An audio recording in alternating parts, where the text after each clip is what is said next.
안녕하세요. 백두산 금융연구소의 백두산입니다. 9월 19일 목요일 아침 9시 54분입니다.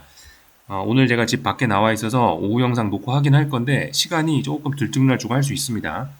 하여튼 오후 영상 정상적으로 녹화할게요. 이제 연휴 다 끝났으니까요. 미국과 유럽 증시는 어젯밤 분위기가 좀 별로 좋지 못했습니다.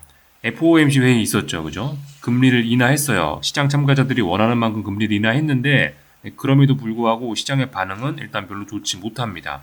이쯤에서 이제 슬슬 좀 고민을 해봐야 되는 시점입니다.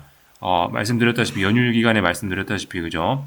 연휴 시작되기 전에 CPI 발표되면서 지난주에 시장이 일단은 급반등을 했고요.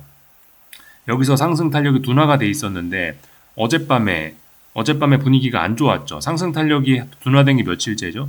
하루 둔화됐었고요. 이틀 둔화됐었고, 근데 어젯밤에도 분위기가 안 좋았어요. 그렇게 되면 어떻게 되죠? 야, 이거 하락으로 전환될 가능성, 위기를 좀 생각해 봐야 되겠구나 싶습니다.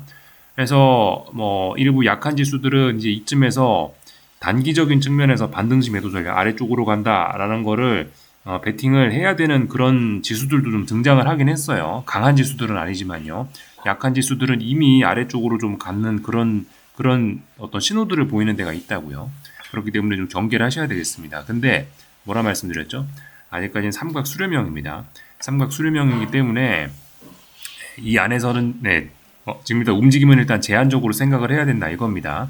그리고 지금 일단 시장 상황이 일단 뭐 당장 경기 침체 이런 거 없고 뭐 기업의 실적들도 아직까진 괜찮고 뭐 그렇기 때문에 당장 시장이 아래쪽으로 막 폭락을 하기까지는 아직은 좀 어렵지 않겠냐. 지금은 좀 아니지 않겠냐라는 생각 말씀드렸거든요.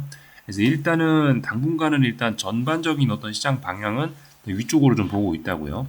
위쪽인데 삼각 수렴형이고 삼각 수렴형 중에 몇 거래일 동안 상승 탄력이 둔화가 되면서 여기서 이제 아래쪽으로 꺾일 그런 위험이 좀 생긴 겁니다. 일단 기술적인 이야기를 좀 먼저 말씀을 좀 드려봤고요. 여기 참 오늘 한국 증시 이제 오래간만에 연휴 끝나고 나서 개장을 하는데요. 어, 한국 증시는 사실 일단 뭐 특별한 변화가 없이 출발을 할 것 같긴 합니다. 이게 이제 한국 증시 추종하는 그 미국에 상장된 ETF인데 이게 보시면은 지난주 금요일 월, 화, 수 이렇게 연휴 기간인데요.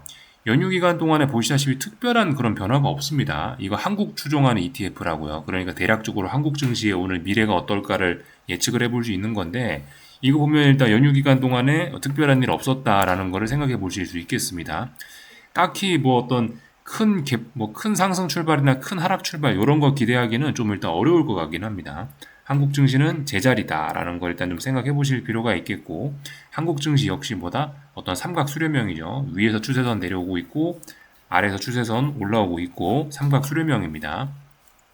근데 제 생각엔 그래요. 이 지난주에 너무 급하게 올랐기 때문에 약간 하락 압력을 좀 받긴 받을 것 같습니다. 오늘요. 하지만 뭐라고 말씀드렸죠? 좀 전에 일단 전반적인 생각은 그렇다고요. 전반적으로는 당장은 지금 세상이 대폭락으로 가긴 좀 어려울 것 같다. 일단은 조금 좀 아직도 좀 긍정적으로 좀 생각할 수 있는 그런 여지가 있다 말씀드렸죠. 그래서 한국 증시도 조금 흔들릴 수 있으나 흔들리면은 눌림시 매수를 생각하는 게 그냥 기본적인 전략이 될 것 같긴 합니다. 한국 증시 좀 뭐 어떻게 하다 보니 한국 증시 좀 먼저 보고 있는데요. 이거는 이제 코스피 30분봉입니다. 그죠? 코스피 30분봉. 이 지난 연휴 전에 이렇게 단기 바닥을 만들고 나서 급등을 하고 있는 모습이잖아요. 그래서 여기서 이제 뭐 좀 눌림이 좀 나올 것 같다는 생각입니다. 너무 움직임이 급했기 때문에 그래서 개인적으로 눌림이 나온다면 한 선물 340 정도까지는 눌림으로 인정하는데 이것보다 더 많이 빠진다라고 한다면은 그럼 이거는 좀 더 빠질 수 있겠다라는 거를 좀 생각을 해봐야 될 것 같습니다. 일단 그저 시장을 좋게 보자 이거예요. 아직까지는요. 좋게 보자. 그래서 눌림시 매수 전략이 일단 기본인데 눌림이 나온다면 340 정도 부근까지 오늘 기준입니다. 오늘 맨날 340이 통용되는 게 아니에요. 오늘 기준으로는 일단 한 340 정도까지는 눌림으로 인정하자. 이때까지는 눌림시 매수인데 그것보다 더 깨지면 안 된다 이겁니다. 코스닥도 뭐 비슷합니다. 코스닥도 기본적으로 차트 모양이 뭐 일단 지난주에 이미 반등을 하기 시작했고 코스피보다 더 사실 좋긴 합니다. 얘도 눌림시 매수를 기본으로 보는데 눌림이 나온다라면 한계는 대략적으로 이제 코스닥 150 선물 기준으로 해서 한 1200 정도 이 정도까지를 어떤 눌림의 한계로 봐줄 수 있을 겁니다. 이거 밑으로 이하로 빠지면 이거는 눌림이라고 보기보다는 이거는 더 빠지겠다라는 의미로 봐야 될 것 같아요. 이렇게 되면 더 아래쪽으로 빠져서 조금 더 빠질 수 있다. 여기 전저점 부분까지 다시 빠질 수 있다라는 그런 생각을 좀 하셔야 될 것 같습니다. 눌림의 한계는 여기까지다라는 생각을 일단 하고 있습니다. 그래서 이렇게 보시면 어쨌든 전부 다 삼각 수렴형이라고요. 그죠? 삼각 수렴형. 예. 긴 연휴가 끝났는데 딱히 뭐 한국 증시에 일단 큰 변화가 생길 것으로 일단 보이지는 않습니다. 연휴 기간 동안에 미국 증시 옆으로 벨벨벨 기었고, 그죠? 그리고 한국 증시 ETF도 옆으로 빌빌빌 기었기 때문에 한국 관련된 ETF도 빌빌빌 기었기 때문에 한국 증시 당장 오늘 막 급등 출발, 급락 출발 난리가 나겠다. 일단 이런 생각은 좀 접어놓으시면 좋을 것 같습니다. 그죠? 연휴 기간 동안에 30분봉인데 나스닥 30분봉인데 결과적으로 옆으로 계속 벨벨벨 기었다고요. 그죠? 그러니까 뭐 특별한 거 없다. 그냥 생각하시고 차분하게 시작하는 거 지켜보시면 될 것 같습니다. 하여튼 좀 순서가 바뀌었는데 기술적인 이야기를 좀 먼저 했는데요.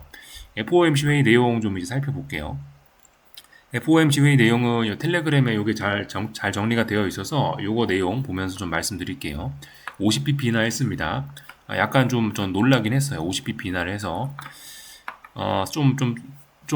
제 입장에선 25bp를 좀 기대했는데 50bp 인하해서 약간 좀 서프라이즈 했고, 사실 시장 참가자들은 이미 50bp를 기대를 하고 있었긴 했습니다. 컨센서스가 50bp 인하였죠. 왜냐면은 닉 티밀하우스 기자가 50bp 인하에 대한 힌트를 줬고, 전 뉴욕 연은 총재 더들리가 50bp 인하해야 된다라는 이야기를 지난주에 했기 때문에 50bp 인하 확률이 갑자기 좀 많이 높아졌었고요. 뭐 이로 인해서 시장 참가자들이 50bp 인하를 기대를 했죠. 그리고 파월이 50bp 인하를 자연스럽게 그래서 결정을 하게 된 거고요. 금리 결정 자체는 뭐 별로 그렇게 뭐 큰 충격을 주거나 그러진 않았다라고 봅니다. 금리 결정, 50bp 인하 결정은 오히려 일단 시장 참가자들은 일단 호재로 받아들이는 것 같았어요. 금리가 50bp 인하 결정되고 나서 보시다시피 이렇게 급등했습니다. 시장이 급등했다고요. 환호했다고요. 야, 우리가 기대한 대로 50bp를 올렸다. 50bp를 내렸다고요. 50bp 금리 인하했다. 일단 환호를 하는 그런 모습이었습니다. 근데 보시면 그 이후에 뭔가 실망감이 있었죠. 그 이후에 분위기가 안 좋았습니다. 왜 그랬는지 좀 내용을 살펴보면 될 것 같은데, 일단 나머지 내용들이 좀 매파적이더라고요. 나머지 내용들이 완화적이지 않고 조금 긴축적이라고요. 시장 참가자들 기대보다 조금 좀 예, 긴축적이다. 그래서 시장이 좀 실망을 했다. 이런 개념으로 일단 볼 수 있을 것 같긴 합니다. 반응을 보니까요. 일단 뭘 봐야 되냐? 점도표 보겠습니다. 점도표는 뭐냐면 앞으로 연준이 기준금리를 얼마나 인하할 것이냐에 대한 전망을 나타낸 건데, 점도표를 보면은 이런 모습이죠. 이것도 사실 좀 완화적이긴 합니다. 이것도 괜찮은 내용이에요. 보면은 시장 참가자들이 좋아할 만합니다. 24년 중간값이 75bp 하향됐고요. 25년도 75bp 하향됐고 26년도 하향됐습니다. 그래서 전반적으로 시장의 예상치보다는 좀 앞으로 금리가 빨리 떨어질 수 있겠다라는 그런 기대에 부합하는 그런 내용이죠. 이것까지는 좋았는데 보시면 장기 중립금리가 있습니다. 장기 중립금리가 근데 상향됐습니다. 이게 조금 매파적으로 좀 보여질 수가 있습니다. 그죠? 장기 중립금리, 여기 롱런, 이 화면을 보시면 되는데, 장기 중립금리가 좀 높아졌다라는 겁니다. 이건 이제 무엇을 의미하는 거냐면은, 앞으로 금리가 쭉쭉쭉쭉 떨어질 거 아닙니까? 그죠? 금리 인하기가 시작됐어요. 금리가 인하되기 시작했다. 그렇다면 이제 어딘가까지 금리가 인하되고, 다시 어딘가부터는 이제 횡보하다가 금리가 또 올라가거나 또 그런 시기가 오겠죠. 이 금리가 떨어지는 목표치가 좀 많이 상향됐다라는 그런 내용입니다. 장기 중립금리가 올라갔다라는 거는 금리 인하 목표치가 장기적으로 봤을 때 제한적이다. 이런 거를 볼 수가 있겠습니다. 이런 발언과 관련해서 이제 이걸 파월 의장이 뭐라고 했었냐면은, 여기는 일단 안 나와 있네요. 좀만 이따가 보겠습니다. 네, 그 내용을 조금만 좀 이따 볼게요. 일단 순서대로 딴 거 좀 볼게요. 뭐 9월 수정 경제 전망 뭐 이런 것도 있었는데, 뭐 이런 거는 뭐 그냥 뭐 별로 시장에 영향 미친 것 같지 않으니까 이런 거는 궁금하신 분들 내용 읽어보시고 패스할게요. 넘어가고 성명서 이런 것도 그냥 패스하겠습니다. 궁금하신 분들은 이것만 좀 읽어보시면 되겠습니다. 50bp 금리 인하 했는데 참고로 만장일치는 아니었다고 합니다. 한 분이 25bp 인하를 주장했다라고 합니다. 참고적으로 알아놓으시면 될 것 같고, 네. 여기 요거 좀 잘 보면 될 것 같습니다. 기자회견 핵심 내용이라고 정리가 되어 있죠. 요것만 좀 보면 될 것 같아요. 여기 보시면 그 중에서 참 요게 중요한 겁니다. 좀 전에 제가 장기 중립금리 이야기 했었죠. 이겁니다. 파월은 마이너스 금리 시대로 돌아가지 않을 것이며 중립금리도 이전보다 꽤 높을 것이라고 밝혔다고 합니다. 이 내용이 조금 좀 매파적이라고 생각하시면 되겠습니다. 지금 우리가 금리 인하를 이제 막 시작을 했죠, 그죠? 금리 인하가 막 시작이 됐는데 보통 지금까지 금리 인하하면은 경기 침체가 동반이 됐었기 때문에 경기 침체가 동반되면은 부양책을 쓰는 개념으로 인해서 막 기준금리가 0%까지 막 떨어지고 그랬었죠. 근데 파월 의장이 이야기하는 게 이거라고요. 니네 우리가 이제 금리 내리기 시작했는데 다시 지난번처럼 0% 간다라고 생각하지 마라. 이런 이야기를 한 겁니다. 이게 조금 좀 매파적으로 비춰졌을 수 있겠어요. 예, 이런 점들은 조금 시장의 어떤 예, 그러니까 시장 참가자들은 이런 기대를 하고 있었겠죠. 야, 시작부터 50bp를 인하를 한다. 지금 첫 금리 인하인데 50bp를 인하를 한다. 그렇다면은 앞으로 금리 인하 속도가 장난이 아니겠는데? 또 그리고 금리가 제법 아래쪽으로 많이 떨어지는 거 아니야? 이러다 제로 금리 가는 거 아니야? 라는 이런 기대감을 살짝 가졌을 수 있단 말입니다. 근데 이런 기대감을 없애버린 거죠. 그죠? 시장아, 니네 너무 김치국 먹지 마라. 이런 개념으로 파월 의장이 이렇게 이야기를 좀 해준 것 같습니다. 그 발언이 이거라고요.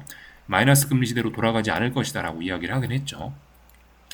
지금 이 마이너스 금리 시대로 돌아가지 못하는 거는 여러 가지 생각을 해보실 필요가 있겠는데, 뭐 옐런 재무장관이죠. 재무장관 같은 사람들이 지금 이 어마어마하게 유동성을 계속해서 공급하고 있기 때문에 인플레이션이 잡혀서 지금 이제 금리를 인하하는 거긴 한데요. 그럼에도 불구하고 인플레이션이 다시 살아날 수 있다라는 그런 잠재적인 그런 공포가 좀 남아있는 상황입니다. 그런 걸 파월이 좀 의식을 한 것 같아요. 그래서 이런 발언을 한 것 같습니다. 어쨌든 지금은 이제 인플레이션은 지금 급한 불이 아니고 고용시장이 급한 불이에요. 급작스러운 빚컷 배경에 대한 질문이 압도적으로 많았다. 이와 관련해서 파월은 베이지프와 고용지표를 강조했다라 되어 있죠. 고용시장에 대한 평가였다. 미국 경제는 좋은데 고용시장도 좋긴 좋은데 고용이 앞으로 하방 위험이 커졌고 그랬기 때문에 지금 50bp를 인하했다라고 막 시장한테 해명을 한 겁니다.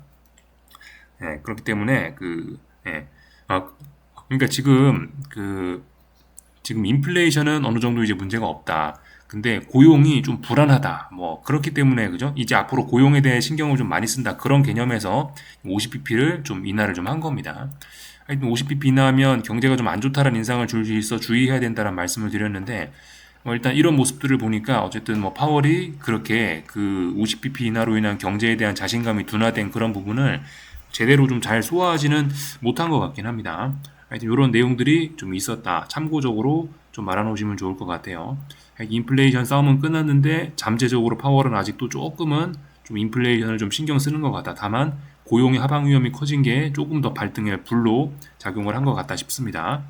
그래서 일단 파월 의장 연설 내용, FOMC 이런 것들 간단하게 좀 살펴봤고 50bp 인하했는데 앞으로 계속 50bp 인하한다라고 생각하면 안 된다 이겁니다. 그래서 그게 조금 매파적으로 비춰졌다 뭐 그런 내용이에요.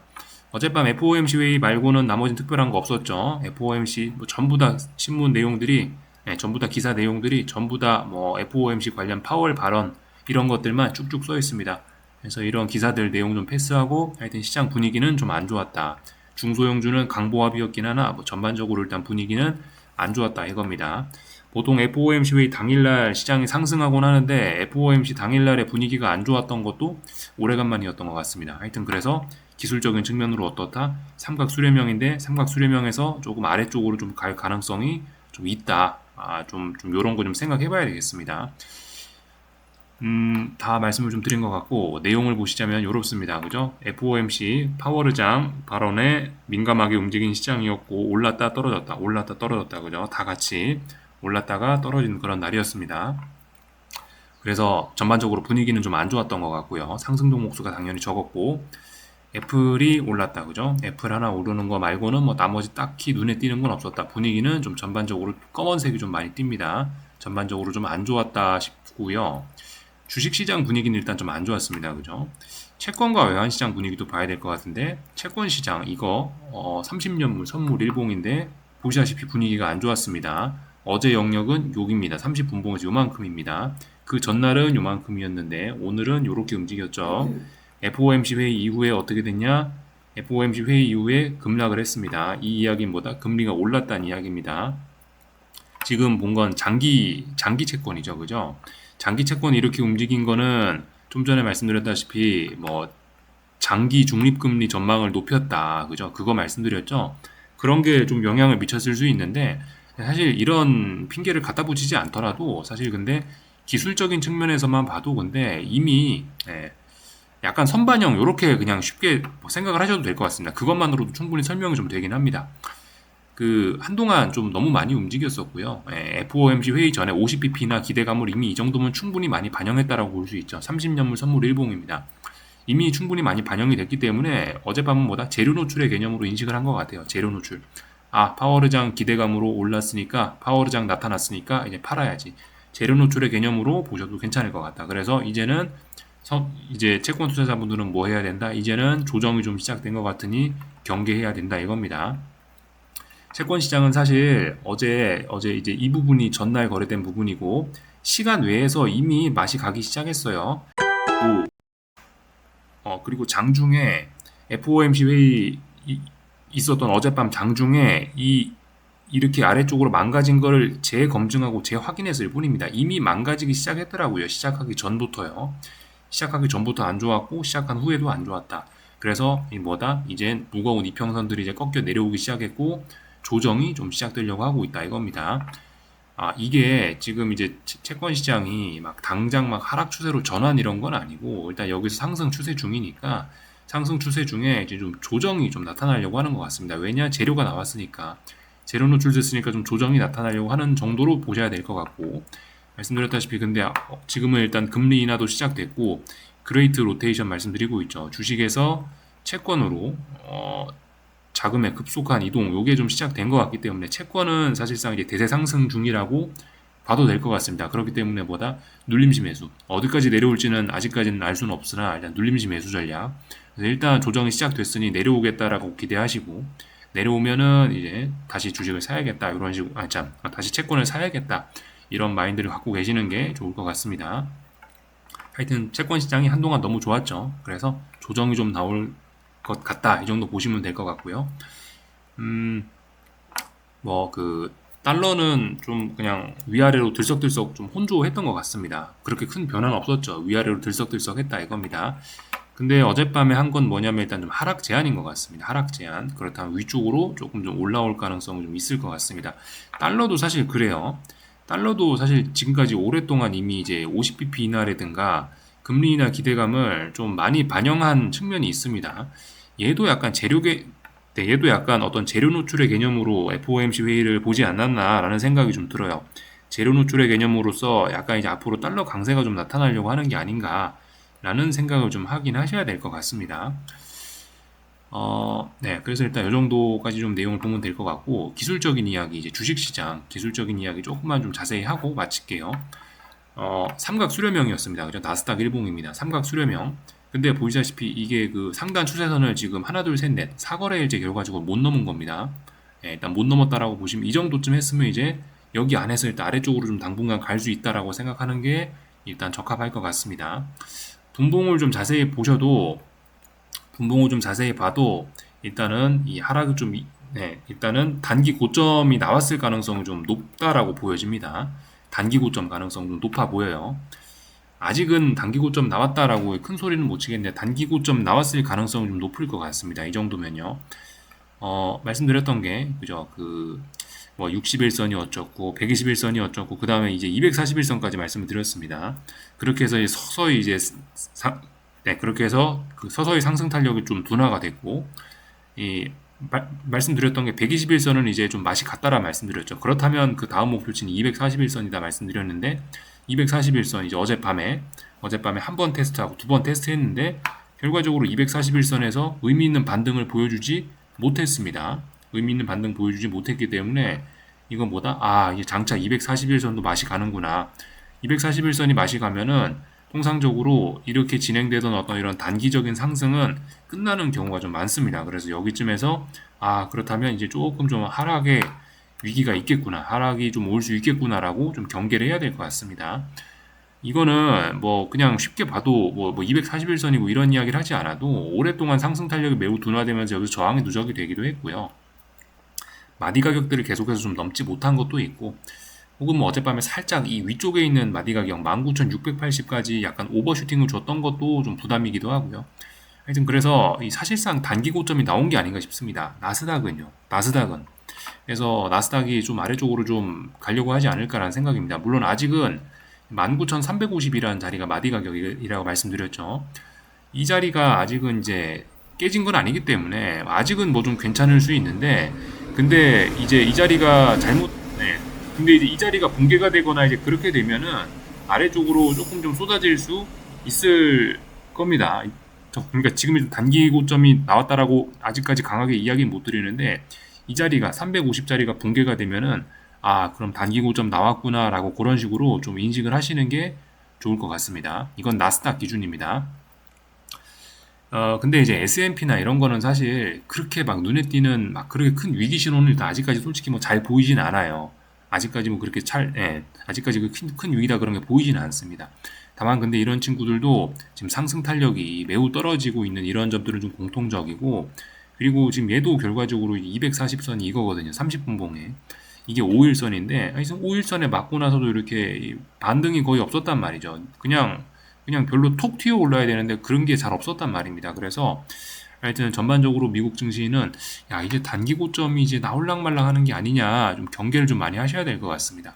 일봉상에서 봐도 그죠, 중요한 추세선을 한 3, 4거래 이제 못 넘어가고 있기도 하고, 그렇기 때문에 단기 고점이 아직 나왔다라고 확신을 할 만큼 중요한 지지선을 깨고 그런 건 아니라, 아직은 뭐 강하네라고 봐줄 수는 있지만은 야, 이거 좀 자칫 잘못하면은 아래쪽으로는 꺾일 수 있다. 이거 꺾이는 건 시간 문제다라는 약간 좀 그런 위기의식이 좀 필요한 게 지금인 것 같습니다.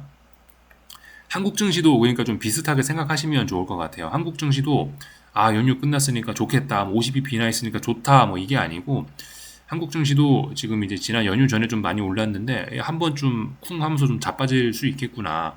지금 지난번에 이거는 이제 코스닥 선물인데 여기서도 이렇게 좀 급하게 올라왔는데, 급하게 올라왔기 때문에 한 번 좀 쿵 하면서 여기 어디서 뭐 쌍바닥이나 혹은 자칫 재수가 없으면은 아래쪽으로 좀 다시 한번 좀 저점이 더 낮아지는 그런 거를 좀 기대할 수도 있겠다. 좀 이런 식으로 약간의 경계가 좀 필요할 것 같습니다. 근데 어쨌든 눌림시 매수 전략 아직까지는 1200자리까지는 할 수 있다. 대략적으로 이 정도 말씀은 드렸습니다. 뭐 사실 아까 전에 이야기했으니까 이 부분은 그냥 넘어갈게요. 그래서 이런저런 이야기를 좀 봤고요. 국제유가 이런 것도 그죠? 국제유가 이런 것도 조금 좀 불안불안하다고요. 이 말씀드렸다시피 21선, 이건 30분봉인데 국제유가가 21선에 해당하는 자리에 맞고 조정이 지금 크게 나온 거라고요. 근데 얘도 여기서 좀 지난번에 너무 급하게 올라왔기 때문에 상승 탄력이 조금 좀 둔화가 될 수 있다. 근데 국제유가는 아직까지는 강합니다. 얘는 당장 아직까지 막 죽겠다. 뭐 그런 걸 일단 그런 신호를 보인 건 없어요. 얘는 아직까지 조금 더 위쪽으로 올라가려는 시도를 할 수는 있습니다. 아직 얘는 꺾인 거 아닙니다. 특히 국제유가 같은 경우는 이 오일은 지금 하방 베팅이 굉장히 많다라고 해요. 역대급이라고 합니다. 잠깐 제가 참 이거 참 어제 데이터 보여드리려고 했는데 깜빡하고 넘어가긴 했는데, 요거 좀 보시면 될 것 같아요. 유가에 대한 역대급 숏 포지션이 지금 구축이 되어 있다라고 합니다. 숏 포지션이 여기 노란색, 진한색이죠. 숏 포지션이 지금 지난 몇 년간 보시면 가장 많다라고 합니다. 이 코로나 때 마이너스 40달러 갔을 때도 숏 포지션이 이렇게 많지는 않았거든요. 지금 보시면 그 숏 포지션이 그 어느 때보다 많습니다.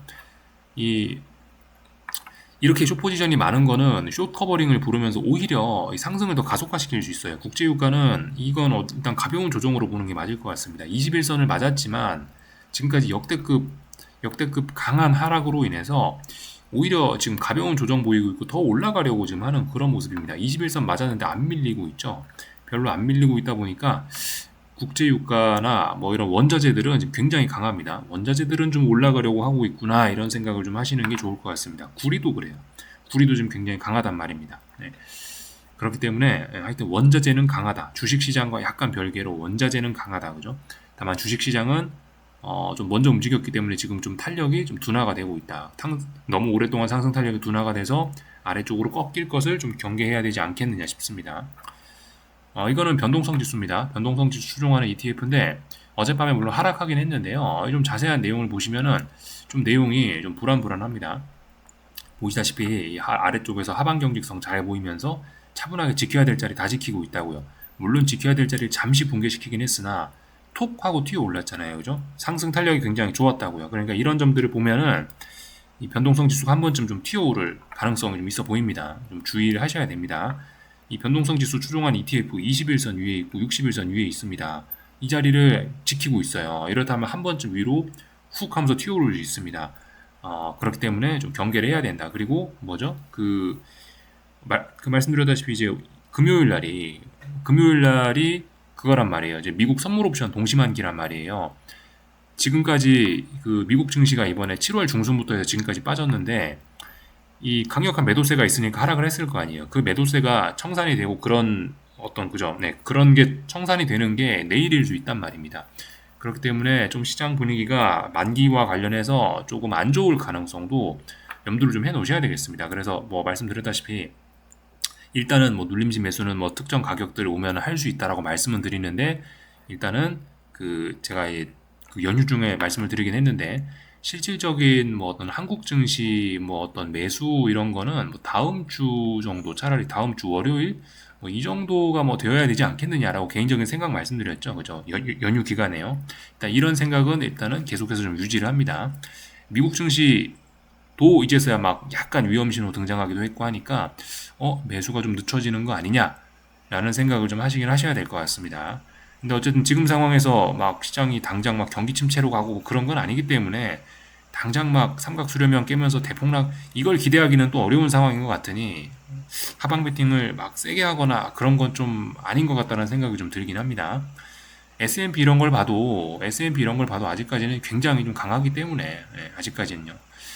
그래서 뭐 일단 당장 단기적으로 분위기가 좀 안 좋아지려고 하는 그런 상황입니다. 좀 주의해서 보셔야 될 것 같고 엔비디아 정도 보고 마칠게요. 엔비디아도 보시면 삼각 수렴형입니다. 뭐 대충 보면 뭐 이렇게 삼각 수렴형이라고 일단 볼 수 있겠고 뭐 삼각 수렴형 아니더라도 제가 중간에 그어놨던 추세선 그때 한번 보여드렸었죠. 이게 왜 컴퓨터 끄고 나면 이게 없어지는지 모르겠는데 하여튼 추세선이 이렇게 올라오고 있는 저항에 맞아가지고 지금 몇 거래일 동안 지금 하락하고 있습니다. 이런 거는 어떤 하락 전환 신호 나왔다라고 봐야죠. 그죠? 5일선을 붕괴시키고 있잖아요. 그렇기 때문에 이런 것들은 이미 단기 고점이 나왔다라고 봐야 되겠습니다. 그러니까 이렇게 약한 친구들은 단기 고점이 나오기도 했다고요. 이런 거를 살짝 경계해야 된다. 어쨌든 아직까지는 이렇게 빠지면은 눌림지 매수, 삼각 수렴형 내에서 일단 눌림지 매수를 생각하는 게 일단은 뭐 맞아 보인다. 말씀을 좀 드려봤습니다. 여기까지 하겠습니다. 궁금한 거 리플 남겨주시고 오늘 저녁에 뵙도록 하겠습니다.